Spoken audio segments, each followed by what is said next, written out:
My message to all companies is this. You're sitting on record profits, and we're giving you more certainty. So you can act now to increase oil production now. Invest in America for the American people. Bring down the price you charge at the pump to reflect what you pay for the product. Before I dive into this with all of my experts tonight, I want to let you in on a little secret. There actually is some good news on the economic horizon as well. It is not all doom and gloom, and I am going to share that with you momentarily. It certainly made me feel a little bit better today. But now to my experts in the world of personal finance. Kathryn Tuggle is the Chief Content Officer of hermoney.com, and she's co-author of How to Money. Love that title. Matt Sapaula is the money smart guy, and he's the best-selling author of Faith Made Millionaire. Love that title, too. And Cory Johnson is a hedge fund manager and the host of the Drill Down podcast. Well, you guys really get your titles. That's awesome. I love it. Okay, so I'm going to start with you, Cory. First of all, why such incredibly drastic price jumps in just 1 year, but only on some of those items? I would have assumed inflation would hit everything, but some spiked and some didn't, and meat actually went down, red meat.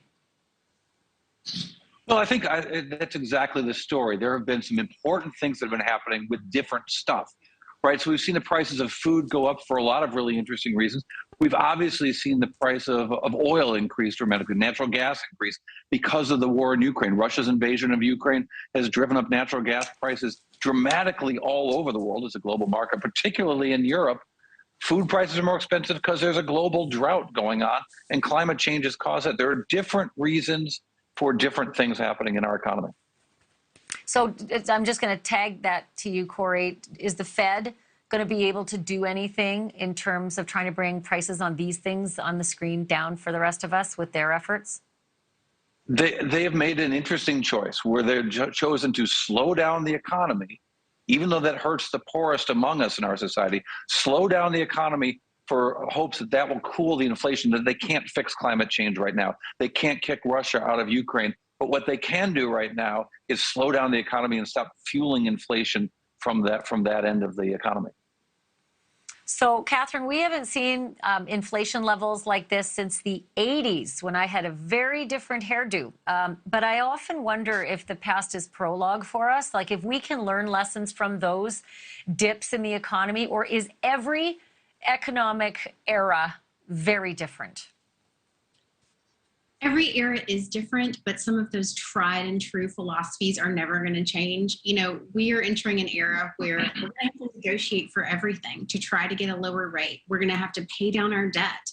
We're going to have to maybe take on a side hustle and defer purchases that aren't necessary. And those are things that got us through the downturn in the 80s, in 2008, and they're going to serve us well now.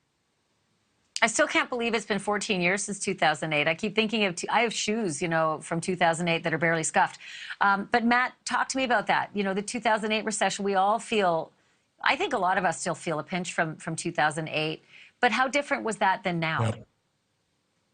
You know, I was just having a conversation with a lot of people in the Texas real estate community right here in Dallas, also with our office in Chicago. And their sentiment is, in 2008, you knew right away that we were in a recession. It was like, bam, it hit you. Today, it's like a slow death. They're laying off slowly and slowly. Interest rates are starting to climb up. You know, even here in Texas, 58% of all real estate agents didn't renew their license. So therefore, there's a drop in active real estate agents here in Texas. So across the country, and by the way, real estate is all very local, depends on your state, but even in Texas, where everybody and the mama, so to speak, was moving to Texas, but even then, a lot of people are still feeling a slow burn in this recession. I mean, everybody's feeling it. Meanwhile, at the pump, meanwhile, at the grocery store. By the way, it's Filipino-American History Month. I personally take offense to eggs being so high in prices. But nonetheless, people have to play offense. If you're a long-term thinker, right now, this is sadly, for here to say, it's a bump in the road. Yeah, I'll remind you on that. Eggs up 30.5% and butter up 32%. So when I saw the numbers, I thought, oh man, I love scrambling eggs and butter as a breakfast, 100%. And I'm just going to have to rethink that at 30% for both of them, 30% more. Okay, so Cory, when I watched the president, I guess it was last week, he gave an interview and he said, Yeah, I think there might be a slight recession. He couched it, and I don't know if slight is a euphemism for, yeah, I just don't want to say it because it's an election year. But what metrics might he have that you and I and everybody watching that we don't have? Or are there any where he could actually make that kind of prediction that it might be slight? I'm going to say there are none, that he has the same information that we have as we have it. Bureau of Labor Statistics gives us fantastic information about how the economy is working and what's not. You know, we're not in a recession yet. The old joke on Wall Street is economists have predicted 20 of the last 6 recessions, which is to say they're always predicting recessions when they don't happen. The Fed is trying to slow down the economy so that recession doesn't happen, and they have what I like to call a soft landing, right, where the economy slows down.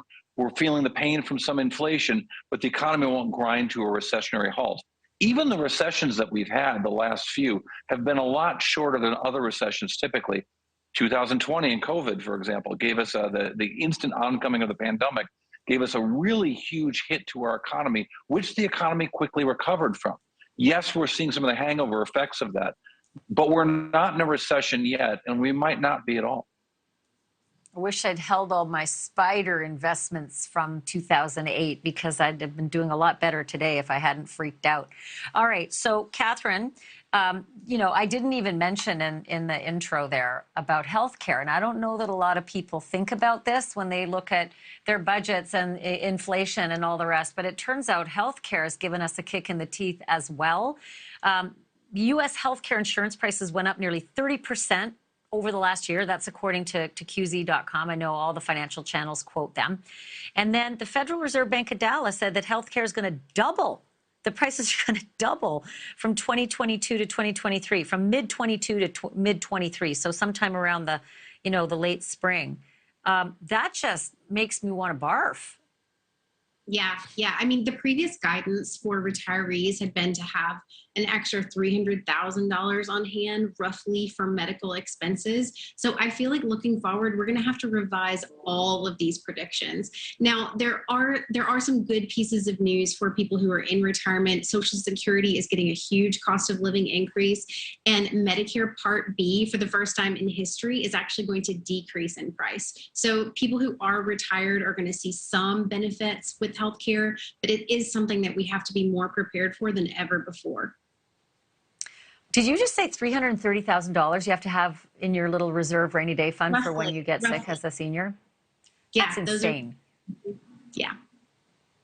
I mean, it's just un-American to suggest that a senior can just hold on to a spare 330 grand, like $250,000. Holy Dinah. Okay, Matt, let me talk about gas prices now too, because it's an important topic. I don't mean to hammer away at the Democrats because they're in the White House and the gas prices are high. In fact, I get a little annoyed when everybody decides that it's always the president's fault or it's always the administration's fault. It's all of the president's fault that our gas prices go up when business goes on overseas. They haven't done anything over the last 50 years to figure out a better policy where we're not, you know, hijacked and handcuffed to OPEC and other, and you know, nations like Russia. But in the meantime, Biden did stand in front of the whole world today and say he was pulling out 15 million barrels of oil from the Strategic Petroleum Reserve. But here's what I don't understand. It sounds like a lot of oil, but apparently we use somewhere between 15 and 20 million a day in this country. How does it make any difference, Matt?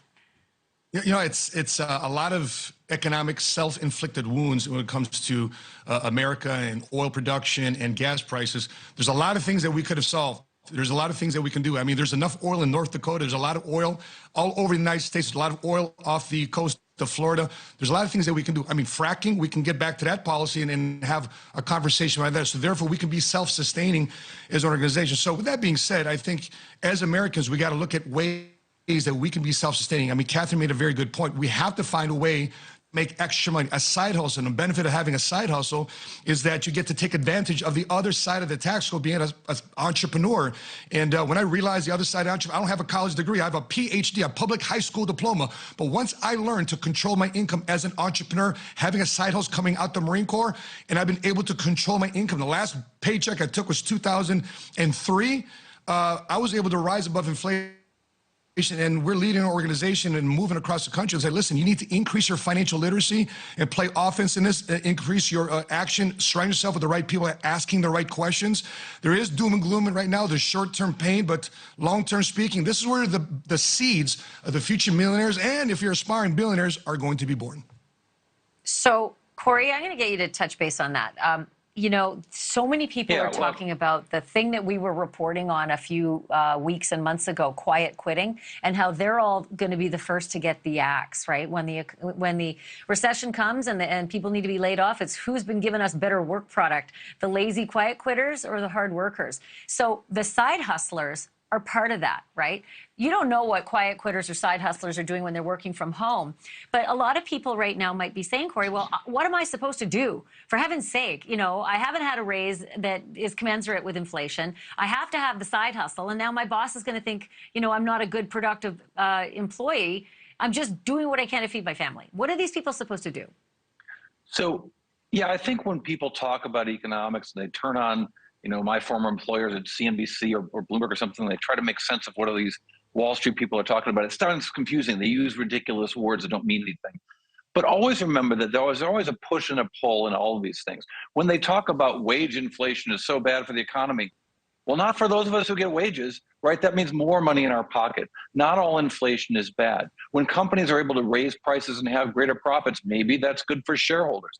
So it really depends on where you sit in the economic world and what benefits you might be getting. Not all inflation is bad. Some inflation is good for all of us. It's also good for our debt because it makes our debt less expensive. So I think what's really important here is to understand what's temporary and what's long-term, and what decisions can we make for the long-term. You know, you talk about oil and gas. We're a net exporter. America produces more oil than we can use now, and that wasn't the case 20 years ago. The policies of the last 20 years coming out of Washington helped us create a lot of oil, yes, through fracking, through shale drilling. It's been an exciting time in the oil industry, but we also know that can't go on forever. And that's why these shocks that we're seeing with the Russia-Ukraine situation, raising the prices of all goods, because most all goods use oil and gas to get moved around or to get made. These are the things that are really moving the needle on inflation. And these are why the long-term decisions, while they're harder, and they're harder to point the blame on someone when you start to learn about what's really going on, but I think we're all better knowing the information you're presenting here tonight. All right. So, Cory, I want you to stand by, if you will, and you too, Kathryn. And Matt, Sure. I'll say thank you to you, and I'll have you back sooner than you'll even be able to manage putting your phone down. Thank you for watching. Go to newsnationnow.com to find NewsNation on your television provider. And don't forget to click the red subscribe button below to get more of NewsNation's fact-driven, unbiased coverage.